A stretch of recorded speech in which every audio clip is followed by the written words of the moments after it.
Nouvelle saison, nouvelle équipe, nouvelles règles. Le Rink Hockey lyonnais a fait peau neuve samedi soir. Mais les Rouges et Noirs n'ont pas réussi à s'imposer face à l'équipe de Saint-Brieuc qui inscrit 2 buts en l'espace de 4 minutes dès la première mi-temps. Du côté vendéen, les offensifs se multiplient, mais le gardien breton se montre efficace, rien ne passe. La deuxième période est un peu plus équilibrée avec 2 buts vendéens et 1 but de Saint-Brieuc. Mais à l'arrivée, cette défaite à domicile est décevante. Ça ne permet pas de lancer la machine comme il faut.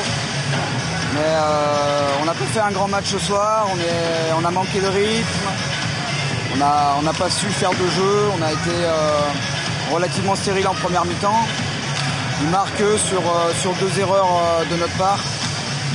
C'est cher payé, mais c'est un peu le lot des premiers matchs. Si la chance sourit un petit peu, on a tendance à prendre la main sur le match et à dérouler. Je pense que ce soir on ne l'avait pas.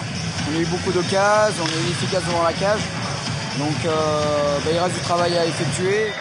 Du travail pour s'adapter aux nouvelles règles européennes mises en place cette année, mais aussi pour créer une vraie cohésion d'équipe renouvelée cette saison, avec notamment l'arrivée d'une recrue argentine, Sergio Bugoa.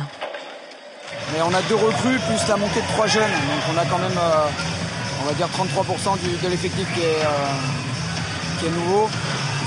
Ça sent sur le terrain, je pense que le manque de rythme de ce soir est un petit peu dû aussi à ce manque de repères vis-à-vis des autres. Malgré la défaite, le match a attiré du public. Près de 250 personnes étaient présentes. Et pour certains, le Rink Hockey est une vraie découverte. C'est l'inscription de mon petit garçon pour la première année. Donc on est venu voir le premier match de la saison. C'est un petit sport de découverte que j'ai connu il n'y a pas longtemps. Et voilà, petit à petit j'apprends les règles et ça devient de plus en plus intéressant. La première fois qu'on en voit, c'est impressionnant. Le jeu, ça bouge vite, il y a peu de joueurs, donc on comprend assez vite les règles de jeu. Et finalement, on s'approprie bien la scène.